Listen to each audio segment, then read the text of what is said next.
Sinjuri, insellmilkom il-Parlament Ewropew ġo Brussell għal programm ieħor il-vuċi tiegħek flimkien ma' 3 MEPs tal-Partit Nazzjonalista David Casa, Roberta Metsola u Francis Amidemek, diversi temi differenti biex nitkellmu. David, din il-ġimgħa smajna ħafna dwar id-direttiva tal-work-life balance ġejt fit-tmiem in-negozjati nistgħu ngħidu hekk mal-gvernijiet, diversi reazzjonijiet kemm fl-Ewropa però anke f'pajjiżna f'Malta u Għawdex, kien hemm ħafna minn faħħar dawn id-drittijiet u kien hemm ovvjament il-rappreżentanti ta' min ħaddem illi qed jinsisti li jkun il-Gvern Malti li jagħmel tajjeb għall-finanzjament ta' dawn id-drittijiet. X'kien ir-rispons matul il-jiem li għaddew? Naħseb wieħed fantastiku. Jekk tara l-onet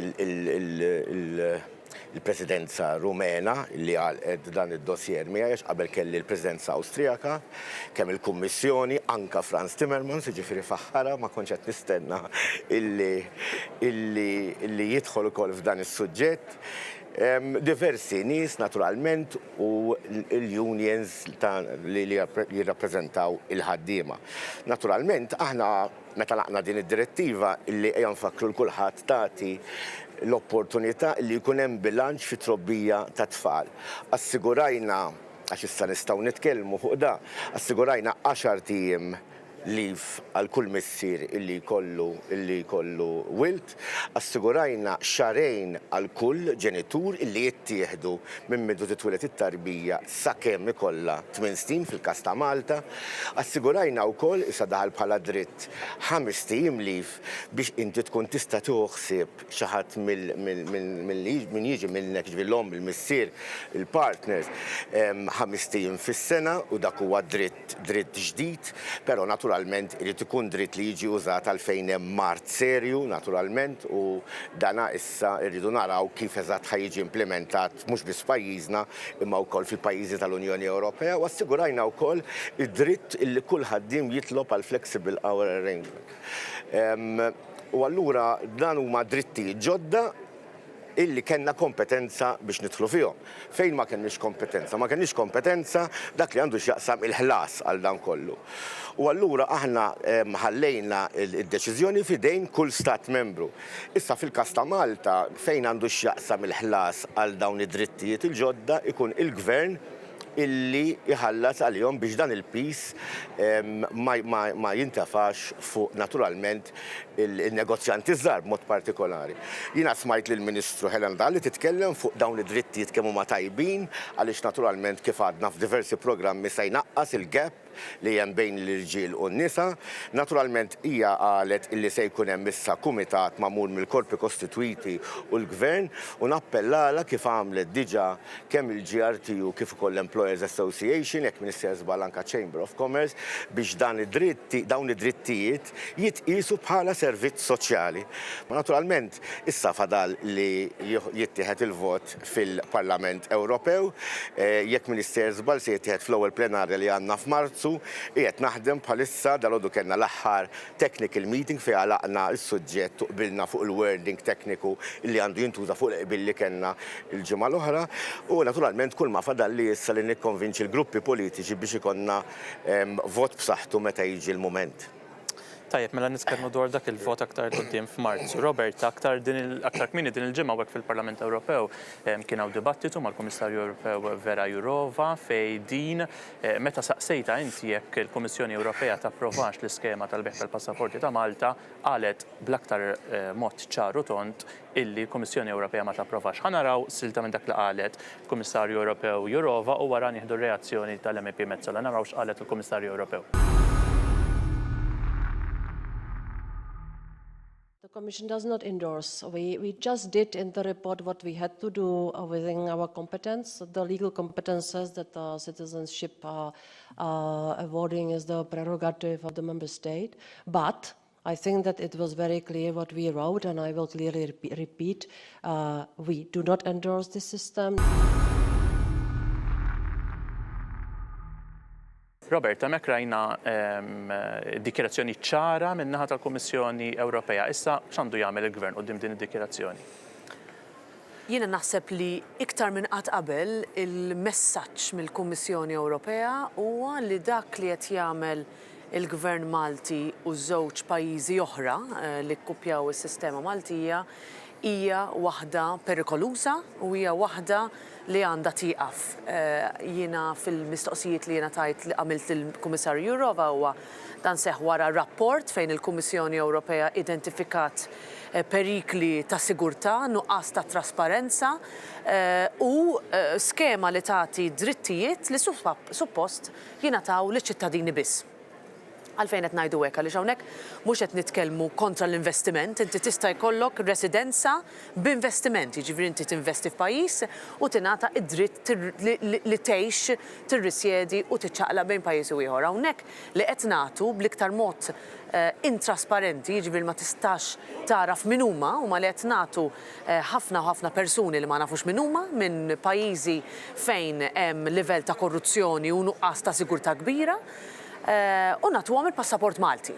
Sa dan mhux sempliċement passaport kwalunkwe, aħna dan huwa passaport ta' pajjiż membru tal-Unjoni Ewropea, passaport li l-antennati tagħna tant u gvernijiet qabilna tant ħadmu biex jagħtuna dik iċ-ċittadinanza ta' pajjiż sovran u dan il-gvern iddeċida li jużah biex idaħħal il-flus.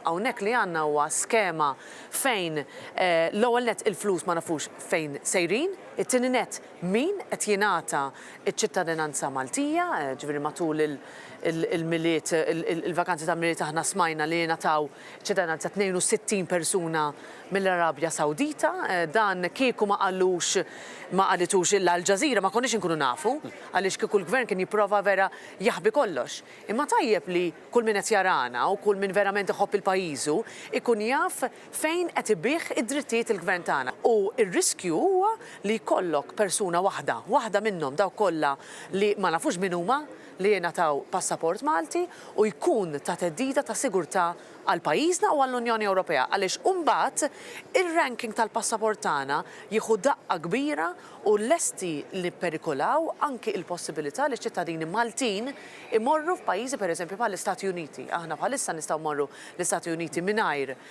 ma nħallsu il-viża sempliċement bħal pajjiżi kollha tal-Unjoni Ewropea għaliex aħna ħdimna taħt gvern nazzjonalista biex nidħlu f'dik l-iskema. Dik kollha tista' tiġi perikolata minħabba l-fatt li l-gvern qed ibih iċ-ċittadinanza tant għażiża tagħna lil persuni li ma nafuhomx. Francis, aħbar sabiħa li kellek din il-ġimgħa hija dik li mhux biżżejjed nominat issa manka shortlisted illi tirbaħ l-MEP tas-sena f'dak li għandu jxaqsam is-settur tal-midja, il-kultura u anke l-edukazzjoni minħabba x-xogħol tiegħek fil-Parlament Ewropew. L-ewwel ovvjament jiena nifraħlek u nawguralek għal din in-nomina, però ħansaqsik ukoll ġifieri dwar ir-rispons tiegħek għal din in-nomina, però anke brabta mal-kultura nhar il-ħadd li għadda wkoll smajna l-kap tal-Partit Nazzjonalista Adrian Delija jitkellem dwar dan settur u jressal qudiem numru ta' proposti kemm importanti li kemm bħala MEPs hawnhekk, però anke bħala oppożizzjoni is-settur tal-kultura intuħ l-importanza li jixraqlu. Bla ebda dubju nilqa b'sodisfazzjon, però anki b'umiltà il-fatt li mhux biss kont nominat imma anki shortlisted għal dan l-award bħala MEP li ħdimt fil-qasam tal-kultura, tal-edukazzjoni u tal-medja. Għalija huma tliet oqsma kruċjali anki għaliex il-kultura hi marbuta ħafna mal-identità tagħna. Roberta da kif semmit il-passaport. Il-passaport huwa marbut mal-fatt li inti għandek tkun Malti jew għandek rabtiċċari ma' Malta. Il-kultura hi parti kruċjali mill-identità tagħna. U kif għattajjeb inti il-kap tal-partit tagħna, Dr. Adrian Delija, il-ħadd li għadda nilqa' b'sodisfazzjon semma oqsma li huma għal qalbi u li qed naħdem ħafna dwarhom fil-Parlament Ewropew. Il-kunċett li ikollok rikonoxximent aħjar għall-artisti Maltin. Il-kunċett li l-artisti Maltin inkomplu ngħinuhom anki fil-taħriġ tagħhom, pereżempju permezz ta' korsijiet ta' masters. Nitkellmu dwar illum il-kreaturi żgħażagħ li qiegħdu kontenut fuq YouTube u allura daw għandhom jingħataw remunerazzjoni xierqa bħal ma jingħataw kreaturi minn pajjiżi Ewropej oħrajn. Ġifieri dawn huma eżempji u huma eżempji anki dwar il-ħtieġa pereżempju li għandna ikonna fl-Aġenda Kulturali Ewropea ġdida li allura kont qed naħdem ukoll fuq hekk li jkollok iktar inizjattivi marbuta ma' żamma ta' festivals, ta' attivitajiet li jippromuovu il-talent. biex narġa nagħmel referenza għal Robert għax konna hemmhekk flimkien, aħna konna preżenti għall-X Factor għal serata finali u rajna u segwejna flimkien l-għażla ta' Michela Paċ biex tirrappreżentana fil-Eurovision. Il-festivals huma opportunità enormi għat-talent. Huma opportunità li allura irid ikollok aktar investiment dwarha. Qed insemmi dak il-festival issa jrid ikun hemm id-deċiżjoni dwar kif tintażel allura l-kanzunetta biex tiġi abbinata mal-kantanta. Ikunx ikun il-proċess li wieħed jażel għaliex nifhem li meta tażel il-kantant jew kantanta l-ewwel huwa biex imbagħad min jikteb preċiżament dik il-kantanta fil-moħħ tal-kompożitur u ta' min jagħmel il-lirika. Però żgur li allura l-opportunitajiet għall-kompożituri tajjeb u għal songwriters Maltin irridu nsibu opportunitajiet oħra. Però il-premju li inti semmejtu huwa marbut ukoll mal-qasam tal-medja, il-medja li tatina l-informazzjoni li għandna bżonn. U allura parti mill-ħidma kienet u tibqa' tagħna hawnhekk biex inħarsu il-ġurnalizmu investigattiv, il-ġurnalizmu indipendenti u biex inħarsu ukoll anki l-whistleblowers li jagħtuna informazzjoni li da jorbot mal-kultura, iva il-kultura kif spjegajt fil-bidu, l-espressjoni tagħna, l-identità tagħna u d-dritt tal-informazzjoni anki da dak li aħna nirċievu huwa wkoll parti minn dan il-proċess ħafna iktar wiesa'. Roberta, bħal dan iż-żmien 18-il xahar ilu, forsi dan niftakru aħna fejn kollna u laqqas forsi min qed isegwina, però seħħet bidla importanti li llum forsi naħduha for granted dik illi tneħħew iċ-charges tar-roaming il-ġri meta nsifru fl-Unjoni Ewropea ma nħallsux iktar biex nużaw il-mobile. Meta tħares lura din il-bidla u meta tħares il-qoddim f'dak li għandu x'jaqsam mat-teknoloġija, kemm kienet importanti li l-Unjoni Ewropea u l-Parlament Ewropew inkluż jieħu din id-deċiżjoni? Ara naħseb din il-leġislatura u għadni kif smajt il-David u l-Francis jitkellmu dwar suċċessi kbar li huma kellhom fil-loqsma tagħhom, verament nistgħu mmorru lura lejn l-elettorat tagħna, lejn il-Maltin u l-Awċin ngħidulhom hawnhekk tagħnu x-xogħol li għamlet id-delegazzjoni tal-Partit Nazzjonalista.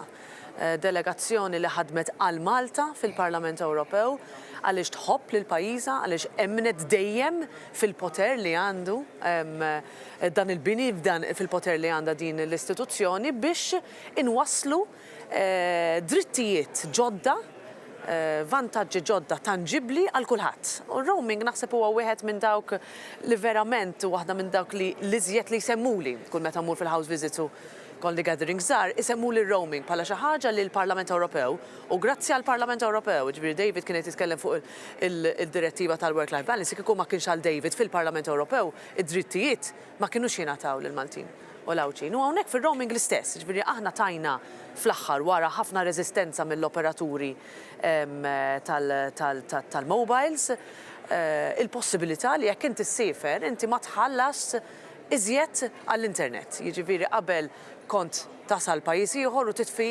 il-mobile għaliex kont tibża minn kontoli. Imma kieku kellek bżonn tużaha għal skopijiet professjonali, allora kont qed tistenna li inti meta tmur lura Malta ikollok kont ta' barra minn hawn. Dak huwa mill-Parlament Ewropew xi ħaġa li aħna rnexxielna li inti meta ssifer tħallas eżattament l-istess. Issa qatt baqalna ħafna xogħol x'nagħmlu f'dan il-qasam fil-fatt fil-leġislatura li ġejja ħajkun hemm sforzi ġodda biex issa innaqsu l-ispiża ta' meta inti iċċempel barra minn Malta. U aħna ser naħdmu anke min-naħa tal-grupp parlamentari tal-Partit Popolari Ewropew biex dak il-prezz aħna innaqsuh biex ikollna l-istess spiża li inti tagħmel biex iċċempel minn Malta għal Malta. Għad baqalna dik ser tkun ukoll xi ħaġa li ser ikun hemm reżistenza kbira għalija għaliex għad hemm introjtu sostanzjali minn dak il-qasam, imma meta nitkellmu dwar drittijiet tal-konsumatur fl-Unjoni Ewropea, jekk qed inneħħu il-barrieri fiżiċi u jekk qed inneħħu il-fruntieri bejn pajjiż u ieħor li inti tista' ssuq bejn pajjiż u ieħor mingħajr ma jwaqfek ħadd, tista' timporta prodott minn pajjiż għal ieħor mingħajr ma tħallas iżjed għalfejn id-drittijiet diġitali u teknoloġiki tagħna m'għandniex nibqgħu insaħħuhom ħalli jgawdi minnhom kulħadd.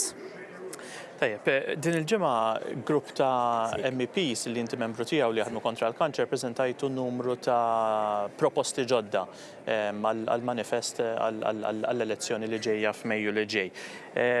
Fiex jikkonsistu dawn il-proposti għax ukoll hemm ħafna ovvjament min isaqsi min għandu xi ħadd xi qarib jew hekk li sfortunatament għandu din il-marda. Il-manifesto li qed issemmi huwa tajjeb min dan huwa fil-qosor. Dan huwa manifest iva maħruġ mill-MEPs Against Cancer huwa grupp li jiena dħalt biex nifforma parti minnu għaliex huwa grupp li jiffoka speċifikament fuq il-marda tal-kanser. Urt infakkar meta nitkellmu fuq il-marda tal-kanser, meta nagħmel home visits, meta tiltaqa' anki ma' nies f'Malta, huwa rari ħafna li ma ssibx familja li ma kellix membru jew għax għandha membru li għadda jew għaddej minn din il-pjaga. U allura qed ngħidu issa anke fil-livell Ewropew, apparti dak li rridu nkomplu nenfasizzaw u jrid isir f'Malta. X'inhuma uħud mill-miżuri prinċipali li jridu jittieħdu. David għamel referenza għal kondizzjonijiet tax-xogħol. Parti mill-ħidma tagħna hi anki fuq il-post tax-xogħol. Dal-aħħar ħdimna fuq rapport biex nillimitaw dawk il-materjali, dawk is-sustanzi li għandhom effett li jistgħu jikkaġinaw aktar il-kanser, li jesponu lil ħaddiem għal aktar riskju. Mela dik parti minna x'namlu fuq il-post tax-xogħol. Nitkellmu wkoll dwar aktar ħtieġa ta' riċerka. Aħna qed ninsistu anki mbagħad mal-grupp li nifforma parti minnu, ġifieri il-Partit Popolari Ewropew, li dan ikun issa parti mill-manifest tal-grupp politiku tagħna fl-elezzjoni għall Parlament Ewropew li jmiss. Li ngħidu aktar fondi għal studju fuq kanċer. Għaliex il-fondi jistgħu iwasslu anki għal ambizzjoni kbira li għandna bħala grupp politiku. Li għal ambizzjoni li l-kanċer jista' jiġi eliminat fl-20 sena li ġejjin. Meta nsemmi riċerka hemm ħafna li għamlu riċerka anki Malta fl-Università. Mela inti għandek dawn l-oqsma differenti. U jiena fil-ġranet li ġejjin biħsiebi anki fil-livell Malti, fil-livell nazzjonali, nieħu aktar inizjattivi favur politika ċara marbuta mal-qasam tal-kanser, mal-prevenzjoni tal-kanser li tinkludi mbagħad l-appoġġ lil pazjenti u lil raba tagħhom, lil familji tagħhom, apparti il-rikonoxximent irridu nkomplu dejjem nagħtu lill-NGOs li b'mod volontarju jaħdmu b'dedikazzjoni u ħila kbira f'dan il-qasam. David, il-kumpanija 17 Black jistu se jkomplu nisimgħu dwarha wkoll fil-ġimgħat u x-xhur li ġejjin, Times of Malta żvelat ukoll li se tkun is-suġġett ta' dibattitu hawnhekk fil-Parlament Ewropew. Meta tara dawn l-affarijiet u l-mod kif anke l-Unjoni Ewropea se tħares lejn Malta, min verament qed jagħmel il-ħsara lil pajjiżna? Min hu marbut ma' din il-kumpanija 17 Black jew min jitkellem dwarha u jara li pajjiżna isem pajjiżna jitnaddaf? Kif qed tajjeb inti f'temp ta' ftit ġemat ħankunu segwejna żewġ dibattiti semmit wieħed minnhom Roberta fuq il-passaporti għażla ħażina li għamel il-Gvern, kif ukoll għażla issa ta' żewġ ta' Ministru u ta' Xef de Kabinet ta' Prim Ministru li qed ħamrulna wiċċna mal-Ewropa kollha.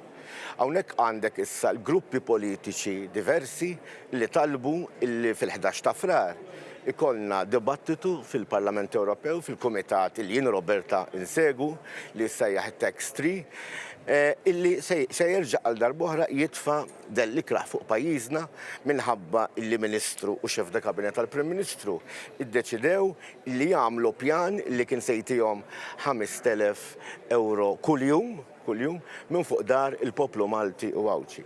Jittradixxi l-pajjiżna mhux min jitkellem kontra l-korruzzjoni, jittradixxi lil pajjiżna min jagħmel il-korruzzjoni u inħossni x-xokjat illi l-istituzzjonijiet kollha ta' pajjiżna issa mhux qed iħarsu lejn din il-korruzzjoni bil-mod ta' kif naħseb konna nħarsu lejhom qabel. Jiena jiddispjaċini illi f'Malta sissa għadu ma sar assolutament xejn, investigazzjoni fuq dan l-iskandlu sissa m'għandna imkien u allura ovvju li l-Parlament Ewropew jgħid isma' dan għax pajjiż sar Malta. U allura dak li suppost qed jagħmlu l-istituzzjonijiet f'pajjiżna, il-Parlament Ewropew irid jitfa' dawl fuqu. Naturalment hemm istituzzjonijiet oħra li aħna nistgħu nużaw Ewropej issa biex naraw illi b'xi mod xi darba issir investigazzjoni. Però qed jagħmel tajjeb il-Parlament Ewropew, naturalment aħna mhux qed neħdu pjaċir li pajjiżna ħajintefa' taħt dan id-del, però m'hemmx għażla. Aħna niġu eletti biex niġġieldu l-korruzzjoni mhux biex nagħmluha. U naturalment da se jkun dibattitu fejn ġew mistiedna diversi persuni illi se jiddiskutu fid-dettall fosthom anke rappreżentanti tad-Daphne Project illi għandhom ħafna informazzjoni fuq il-kumpanija 17 Black u allura ħankunu nafu l-verità mill-Kumitat ta' Parlament Ewropew mill-istituzzjonijiet li suppost investigaw dan l-iskandlu f'pajjiżna. L-aħħar ftit mistoqsijiet, Francis, din il-ġimgħa wkoll kellek laqgħa mal-Kunsill dwar drittijiet li jagħtu lin-negozji li jbiegħu servizzi online. Ġinna bħal meta aħna nixtru xi flights jew inkella xi hotel. Kif se tinbidel dis-sistema, kif se ssir iktar trasparenti? Iva, l-ewwel nett u di żgur hija esperjenza issa anke fit-tul tal-ħbib tiegħi hawnhekk ta' David u Roberta, meta inti issegwi rapport anke f'livell ta' rapporter, u mbagħad tispiċċa f'dak li jgħidulu trialog, jiġifieri inti tkun mbagħad fid-diskussjoni mal-Kunsill u mal-Kummissjoni. Għaliex huwa solament aħna nirrappreżentaw il-Parlament Ewropew fejn daw it-tliet istituzzjonijiet flimkien iridu noħorġu issa l-liġi finali, il-regolament finali li jolqod dan is-settur. Għaw qed nitkellmu dwar settur li hu parti mill-ħajja tagħna ta' kuljum. Fuq il-pjattaformi elettroniċi li nużaw kuljum. Inti tmur fuq l-Amazon biex tordna prodott. Inti trid tmur pereżempju ssifer f'pajjiż ieħor u tajt bissa din id-darba ser nipprova kiri ta' appartament bil-Airbnb. Inti trid tmur pereżempju tuża il-TripAdvisor biex nagħti f'eżempju. Inti trid il-kamp tal-mużika. Tara kif ser tmur fuq Spotify. Meta tmur fuq dawn is-sistemi u ħafna iktar, x'inhuma l-prodotti u s-servizzi li qed jitilgħu online? Huma servizzi li magħhom ikun sar xi ftehim speċjali u allura int bħala konsumatur mhux veru qed tingħata l-aħjar għażla jew l-iktar għażla li lilek taqbillek. X'inhuma s-sistemi li jintużaw għal dak li jgħidulu ir-ranking, jiġifieri jekk inti qed tagħmel tfittxija min jitla l-ewwel bħala prodott, min jitla t-tieni, min jitla t-tielet, x'sistema qed tintuża. U allura l-enfasi issa f'dan ir-regolament il-ġdid huwa fuq aktar trasparenza, fuq li inti tkun taf x'sistemi qed jintużaw, fuq li jkun hemm anke sistemi li huma iktar korretti, li huma iktar ġusti. Għaliex fl-aħħar mill-aħħar meta qed tirregola daw is-servizzi, inti qed tagħti deal aħjar għal kull wieħed waħda minna li kuljum nużaw dawn it-tip ta' servizzi. Il-negozjati ma jkunux faċli, huwa proċess li jieħu sija attwal u li ddum sa tard fil-għaxija jew tibda minn kmieni filgħodu biex da tagħmlu irridu nkomplu, jiġifieri negozjati mhumiex magħluqin, ser ikollna sessjoni oħra, imma il-mira hi li fil-mandat ta' dan il-Parlament almenu jkollna l-ewwel regolament u mbagħad inkomplu intejbuh li jkun aħjar biex meta immorru online l-esperjenza tagħna tkun iktar pożittiva u iktar fair magħna bħala konsumaturi wkoll. David, din il-ġemgħa waqt li kont qed nitkellmu semmejt li sfida li tiltaqa' magħha fil-house visits dik tal-għoli tal-ħajja u kif jekk qabel l-xirja ta' ġimgħa kienet tiswa €50 issa tiswa 70 jew 80. Kemm tara sfida di meta tiltaqa' magħha fil-house visits, jiġri qed nitkellmu fuq l-għoli tal-ħajja, l-faqar, il-kundizzjonijiet ta' djar ta' fejn jgħixu n-nies, il-familji Maltin? Jinkwetan il-fatt li waqt il-house visits naturalment intaqa' ma' nies illi l-paga hija tajba u li qed ilaħqu mal-għoli tal-ħajja. Però irrid ngħid li sfortunatament dan l-aħħar qed nintaqa' ma' nies illi għandhom problemi kbar biex ilaħqu sal-aħħar tax-xahar. Intqajt ma' anzjani li laqqas jistgħu jixtru l-mediċini. Intqajt ma' koppji żgħażagħ illi jridu jiżżewġu u mhux biss m'għandhomx biex jixtru proprjetà, imma laqqas għandhom biżżejjed biex jikru proprjetà. Intqajt ma' ħaddiema illi jridu jagħmlu għal ġob tnejn biex ikunu jistgħu jgħixu lill-familji tagħhom, biex iħallsu l-iskejjel ta' tfal, jew biex jixtru l-kodba għat-tfal tagħhom. Jiġifieri għandna perċezzjoni Malta li l-ekonomija sejra tajjeb, illi għandna surplus, però fil-verità meta tmur tħabbat il-bibien tirrealizza illi għad għandna ħafna nies jgħixu fil-faqar. U allura naħseb illi l-gvern irid jara kif ħajolqot il-dawn in-nies. Jekk verament għandna surplus tajjeb f'pajjiżna, dawk il-flus għandhom imorru l-iktar biex jolqtu lil dawn in-nies, biex jolqtu lil pensjonanti. Ma jistax ikun ukoll ikonna nies li qed idumu ħafna biex jiġu kurati fl-isptarijiet tagħna. Ġifieri dik hija wkoll problema illi qed niffaċċja flimkien ma' Roberta u Francis għax aħna nitkellmu fuq in-nies li nintaqgħu magħhom, it-tlieta li aħna ninżlu kull ġimgħa Malta biex naturalment nintaqgħu man-nies u dik hija problematika. Ġifieri llum is-servizz tas-saħħa tagħna mhux qed jipprovdi biżżejjed ħin, equipment u spazju għal min irid imur l-isptar biex jinqeda u naħseb qatt ma konna hekk f'pajjiżna. Naturalment il-gvern appellalu biex iħares iktar lejn mhux minnu komdu biss, imma anke lejn dawk mod partikolari, anzi dawn huma l-iktar importanti illi ma jinsabu komdi assolutament xejn. Fl-aħħar nett, Roberta, fil-jiem li ġejjin il-Kumitat tal-Libertajiet Ċivili, l-Ġustizzja u l-Intern se jivvota fuq ir-rapport brabta mal-frontieri tal-Unjoni Ewropea fejn inti rapporter tiegħu ta' dan rapport. L-ewwel nett x'kien ir-rwol tiegħek u x'tip ta' negozjati kellek fl-aħħar ġimgħat biex issa il-pass li jmiss ikun dan it-tip ta' vot. U brabta ma' Malta, x'Malta qiegħda fil-frontiera tal-Unjoni Ewropea. Dan huwa suġġett li għalija bħala Maltija ma stajtx ma neħdux, ma napplikax għalih. Huwa hija liġi ġdida li tpoġġi l-ewwel nett 10,000 persuni ġodda inkarigati mill-frontieri esterni tagħna, jiġifieri anke f'Malta, iltqajt mal-Armata, mal-Pulizija f'Malta biex nara il-bżonnijiet tal-korpi tagħna meta tiġi għall-frontieri li jiġu salvati l-immigranti mill-baħar u li jiġu ritornati persuni minn Malta lejn pajjiżhom.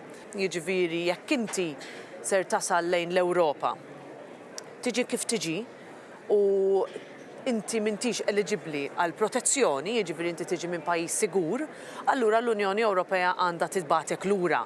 Imma ir-rata hija baxxa ħafna ta' dawk il-persuni, indumu ħafna, u mbagħad la darba inti ddum ħafna ikun iżjed diffiċli għax dik il-persuna tkun laħqet għandha ħajja fil-pajjiżi tagħna u allura anki aħna m'għandniex nibagħtu l-messaġġi li wara 10 snin dawn jistgħu jinbagħtu lura. Allura x'qed nagħmlu li inti jekk inti tiġi minn pajjiż u m'intix eliġibbli għall protezzjoni, allura tintbagħat lura minnu fih.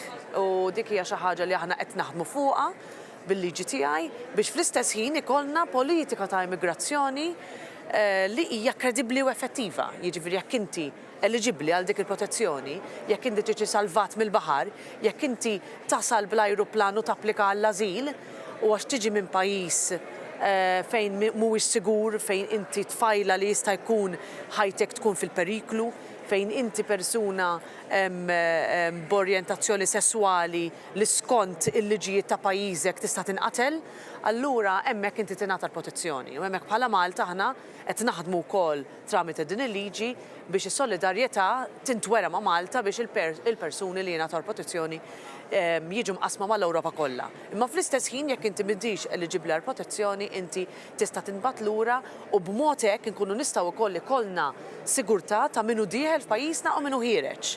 Sissa m'hemmx sigurtà f'dan ir-rigward u allura aħna wkoll fil-Partit Popolari Ewropew u fil-Partit Nazzjonalista nistgħu nuru tista' tgħid min-naħa waħda l-lid tal-kompassjoni u min-naħa l-oħra regoli ċari u effettivi dwar ir-ritorn ta' min mhuwiex eliġibbli għall protezzjoni. Ġejna fit-tmiem dan il-programm, grazzi ħafna lill-MEPs il-David Casa, Roberta Metsola, Francis Zamid-Dimek. Inħeġġixkom biex dejjem issegwu l-ħidma ta' 3 MEPs kemm f'Malta Fawdex kif ukoll hawnhekk fil-Parlament Ewropew permezz tal-medja soċjali fuq Facebook, Twitter u anke Instagram. Jiena nkun magħkom il-ġimgħa d-dieħla bil-programm ieħor il-Vuċi tiegħek. Sa dakinhar insellmilkom.